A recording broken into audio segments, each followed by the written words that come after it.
sang with an A. You better sang. Wow, what a twist on this little light of mine. I am just so uplifted. It's as if she's right here in the room. Do you feel her? This is amazing. So good morning, CSL Leesburg, beloved community.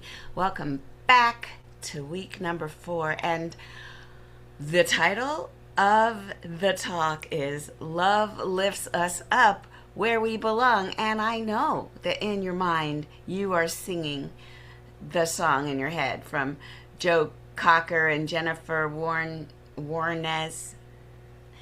That's perfectly fine. And it's also very, very true. Love lifts us up where we belong.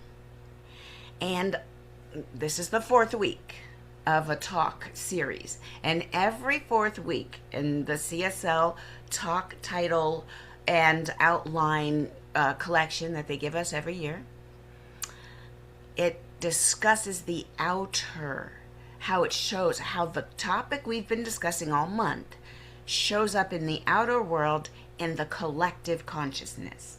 So I'm tempted to talk about what I did last week, but you have to scroll back and listen on the YouTube channel to see what that was about. But it leads us right into the collective.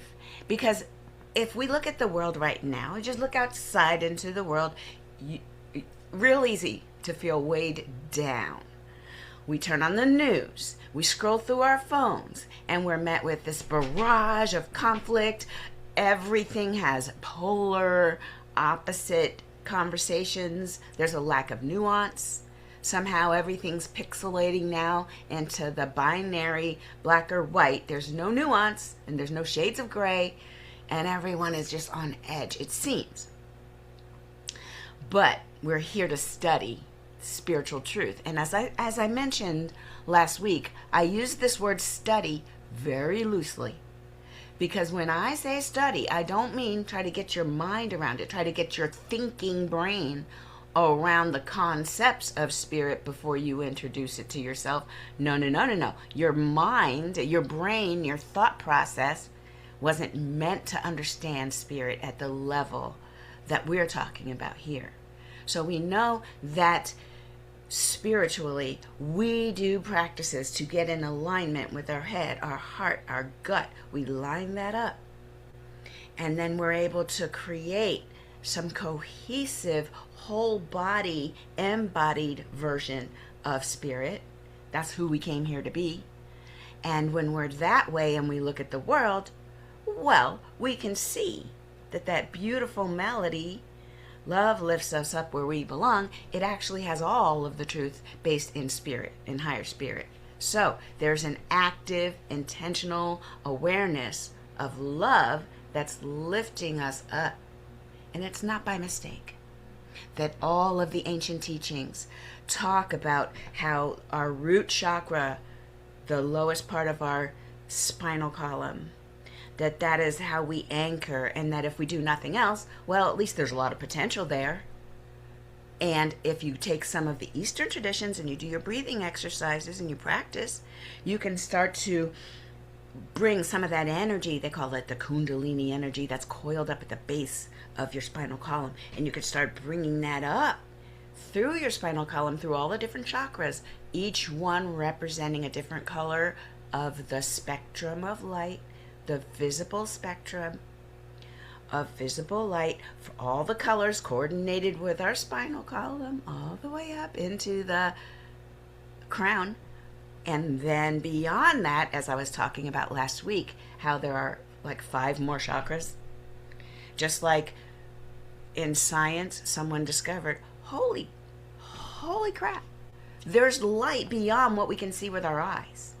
Someone just, I forgot the name of the scientist, but he had a thermometer and was taking different temperatures of the lights as they came through the prism. A prism separates the bands of light, and there was visible color, so he had the thermometer, and he laid it outside of the violet, and it registered something, ultraviolet light. What? And then he went on the other side by the red, infrared. Wait a minute. Roy G. Biv has more? Yes. And the ancients knew this as well, because if you go back, and I've been deep diving, trying to get my anchored, embodied, living, feeling love to be here in my body, not just in my mind. I don't want to just think and believe that love can lift us up. I want to know what love is. Go ahead, go into song in your mind. I want to know what love is. So, thinking about rising up, it's always been in our conscious understanding ever since humans started consciously understanding. And now we get to put it together, and as different ministers all across the land are talking to their peeps on these Sunday mornings, we all are saying it in our own way. We don't have a script. We have a set of ideas that we get to personalize and bring to our peeps. You're my peeps. Yeah, just imagine all the little ducks on Easter morning just lined up. My peeps, my CSL Leesburg peeps. All right, that's new merch. Someone who's creating a journal, go ahead and create a sticker that has a row of peeps and put CSL Leesburg peeps at the bottom. I'll be very happy.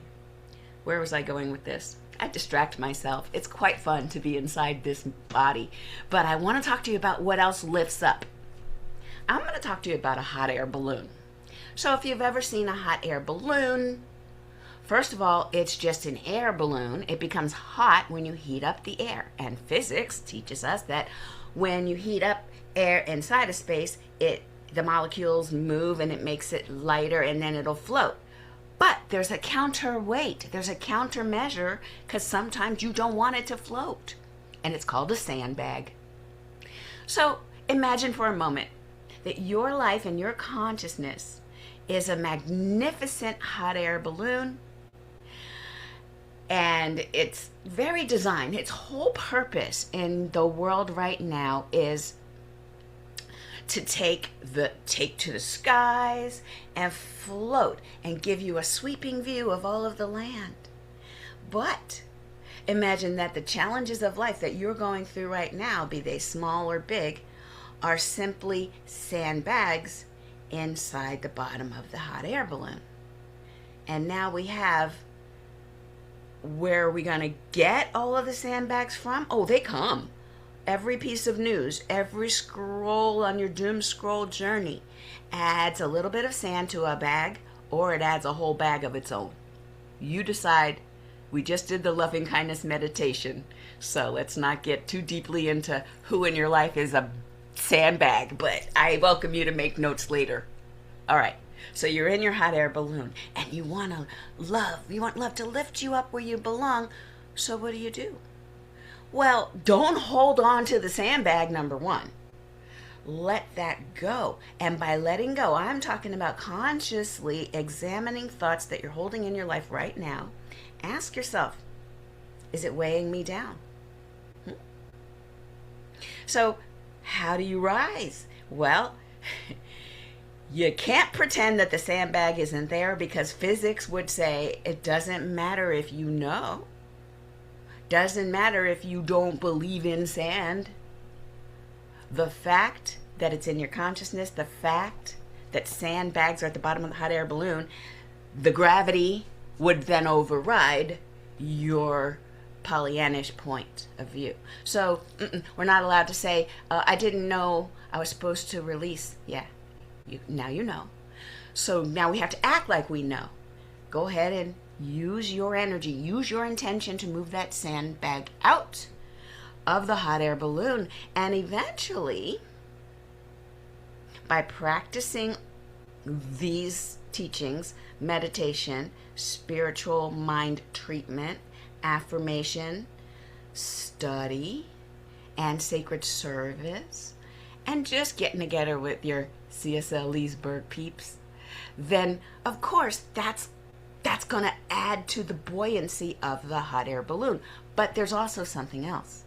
It's not just the sandbags that have to come out.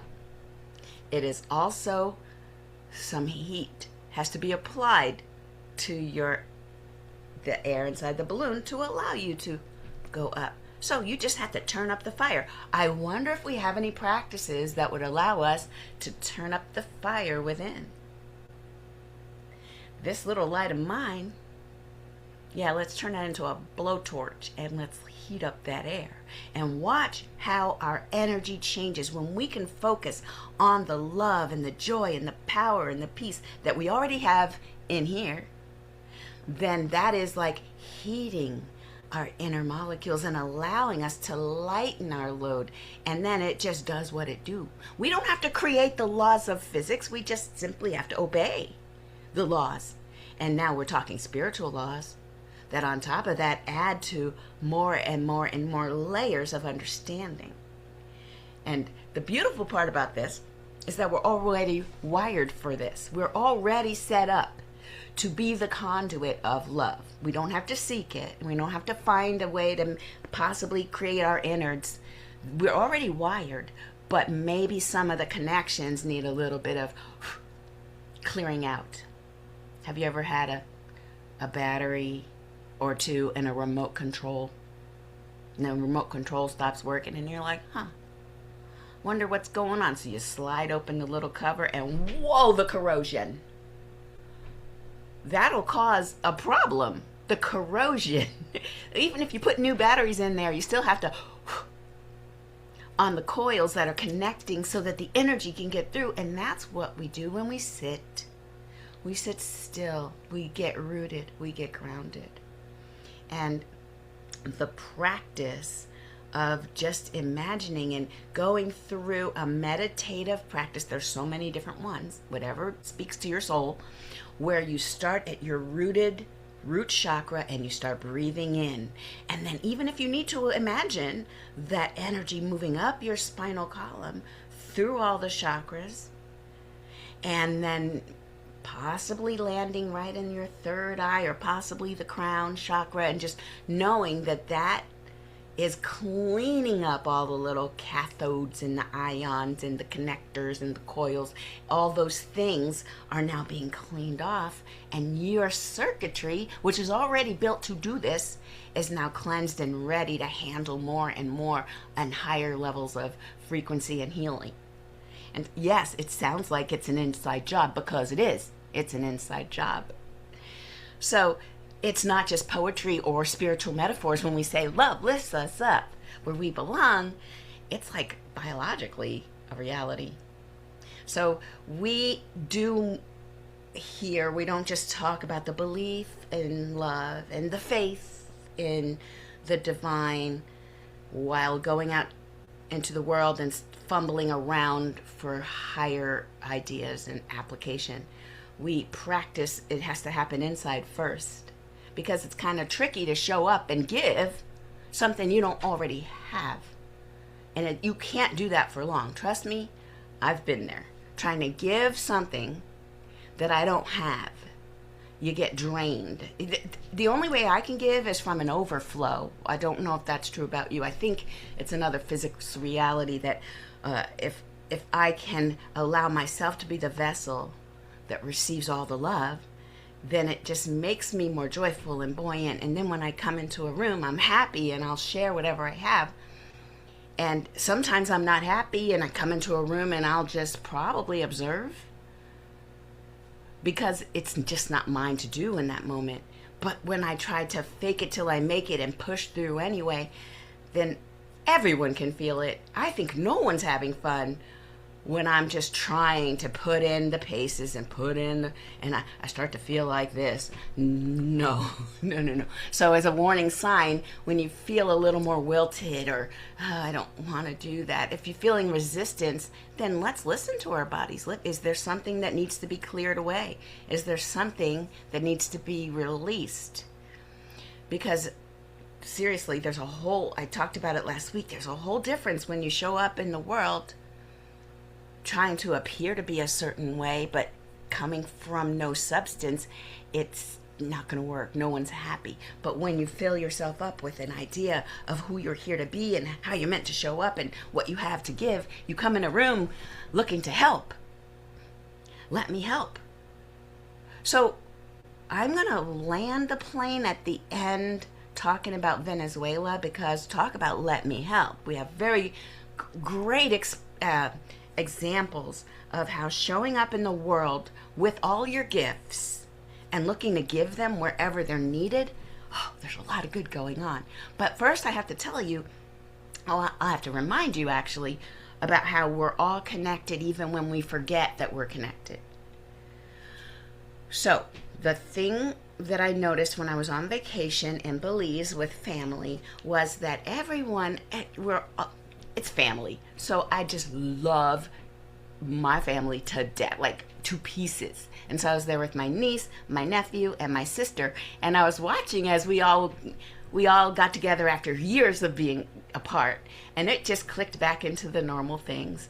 And I remember feeling a little bit of angst before the trip because I thought about my body. And if you've listened to me talk, it's always been a bit of a thorn in my side. There was a time when all I did was measure myself by my size.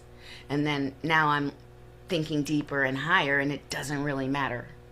I stay healthy for me, not for the aesthetics of it. But there I was, ready to be in a bathing suit, so it all came rushing back. And I thought, maybe I could just ask them not to say things that might hurt my feelings about my weight. Maybe, and I thought maybe I'll just mention it to them. And no one said anything anyway. No one said anything. We weren't judging each other. And then guess who said something about someone's weight? Me. I was the one who ended up saying out loud, "Oh, niece, you're looking too skinny." And then I caught myself. I said, wow, sometimes it comes from your own brain. The thing that you're afraid that's going to come at you, sometimes it's you just doing it to others.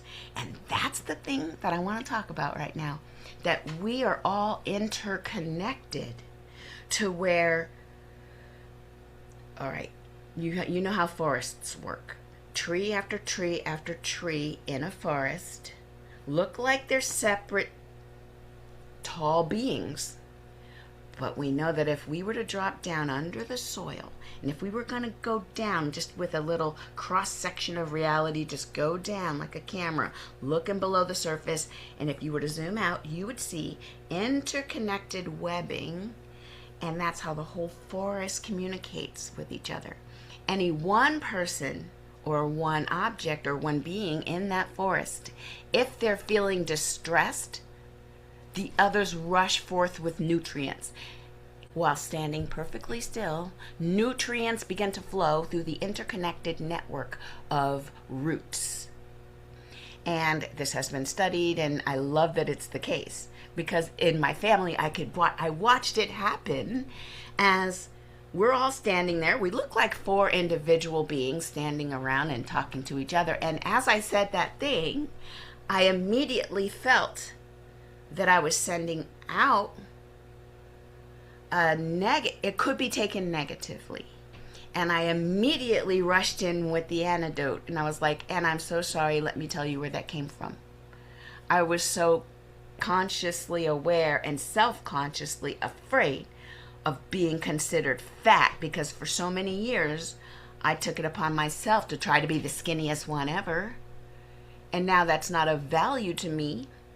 And so then I just immediately looked at you and made a comment about your weight. And then she says, "Oh, it's okay, Auntie. People tell me that all the time. And I'm really trying. And I'm like, no, I just really need you to hear me.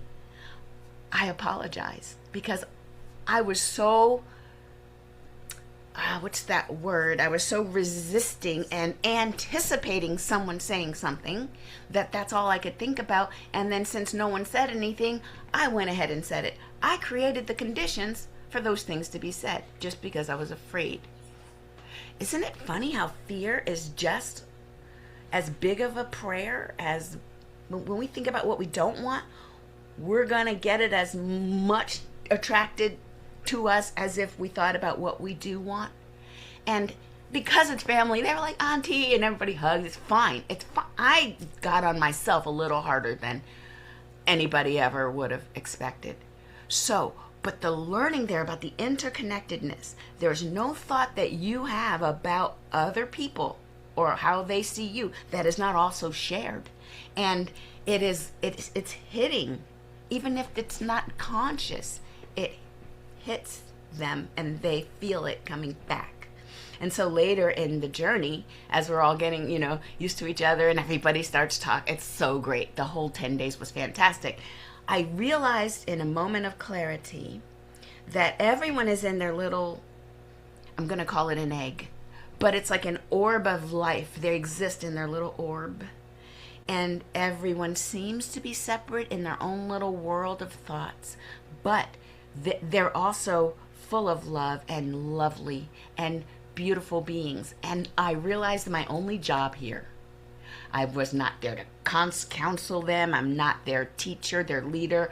I'm just auntie, but I'm here to love. I'm just here to love them right where they are. No changes necessary. Just love them. And that was really cool. It was freeing because it came down to I don't have to change anything, move things around, get ready for. I don't have to adjust and prepare and do this or do that. I just have to show up and then be part of it, be present, because that's where it's all happening. Right here, right now. We're all connected. We're engaged in love. There's bonds and more bonds and heavier bonds and thicker bonds if we just stay present. Like, that's the work. The work play. It's really quite amazing once you let go. And so when we look at our interconnectedness and we know that we're all one and there are roots connecting all of us together, everybody all around the whole planet, just like the forest and the trees, well, now we know why so many of us were activated. In the invisible root system is alive and well because when Venezuela got hit with that 7 something earthquake, a couple of them in quick succession, it killed many, and there are many missing. There's going to be thousands by the end of all of this. The physical destruction was immediate, it was immense, and it was heartbreaking. And some of us rose in compassion and activated themselves, and they made their way right now as rescuers heading over to Venezuela. If they're already there working hard. Tamara knows several people. She's nodding. It's true. There's so many people that are rushing to help. Thousands of miles away. I'll talk to you about one. The Houston Venezuelan community. They rallied immediately. They collected donations for food, hygiene supplies, other essentials, and they're deploying them right now as we speak through coordination with the Salvation Army, the World Central Kitchen, and the Red Cross. So emergency shelter is being stood up. Food is being delivered. Water right there. Medical care. People are activated and put me in. Where do you need me? Despite all of the damage and aftershocks, they are activated and ready to help. This compassion, it melts all of the division that you might have had in your heart. Well, I know for me, in 1989, I was there in San Francisco when the buildings did like this. And I remember walking home. I had a place on Divisadero in the Divisadero on Fulton Street. Anyway, I had to walk home. Normally I take the BART, walked home. And it's dark. There's a lot of debris. And it wasn't scary because everybody was your friend. People were taking care of each other. I got to my outside of my apartment. I didn't want to go in because it was dark and everything. One of my friends made a joke when we finally went into my apartment, and she said, "Shar, the earthquake did a lot of damage." I was like, yeah, some of that was already messy. But the way everybody was so friendly. The people with the flashlight were elevated to crossing guard. Somebody passed Jägermeister around. We were all just like, we're going to do this together. We all were one, the community. We no longer saw differences between color, gender, race, sexuality. Everybody was like, can you believe we survived it? Do you think another one's coming? The way that people activated their compassion. And I hear this story over and over and over, that when there's trouble, that's where the helpers show up. And It'll have people wondering, why did we think we were separate? The interconnectedness of humans, we're just like the forest. If one of us needs something, others will rush to the aid of them. And so that's what I want us to remember. This week, it's a simple invitation. When the news is heavy on your mind and when you're doom scrolling and you feel your energy making you a little less buoyant, remember the hot air balloon and light that burner, toss the sandbags, and let this neuroscience proven love wires, let those wire up and sustain you. Don't forget who you are. Double down on who you are and prove it. Because the doubting mind, it could take a back seat. The thoughts about, ooh, but what if? Go ahead and sit down. Because here's what we're doing, says the soul. As you rise up, rise to the occasion, and do what you can where you are with what you have, you are going to be participating. You already are participating in making this world a love-filled place. So let's go ahead within and hold that prayer. There's only one divine energy moving in and as and through all of us, each and every one of us here. We are divine light, points of light in an array of beautiful, beautiful tapestry of love. And so in this awareness of who we really are, the oneness, the unity, the connection within and throughout the reality with a capital R, I speak my word that all that we are is love, and it is unfolding, and it is high, and even higher we shall travel with our divine ideas and our divine practices, that all is well. We're unfolding and becoming so much bigger than we ever would have imagined. And it is an inclusive love. It is a love that asks nothing, needs nothing. It brings the blessing. It is the blessing. We are that blessing right here and right now. And as we align with that truth, any unkind, disapproving, anything unlike this high level of love, well, it simply dissolves into the nothingness. Nothing unlike love can survive in the presence of love. That is who we always are. And so I speak my word that today and this week we remind ourselves that we're coming from love, that we are love, and we are being a blessing to any and all that should arise in our consciousness, loving kindness. In our presence, I'm here to help. Anything we do it from that high vibration of love, and watch with joy as the world unfolds and just immediately gives right back to us. Because it's an intertwined infinity symbol, just giving and receiving of itself. And so I just know that this is fantastic. I can't wait to see how it unfolds. I simply release my word into the law of love. I let it go. I let it be. And so it is. Ashe. And let's listen to Leah.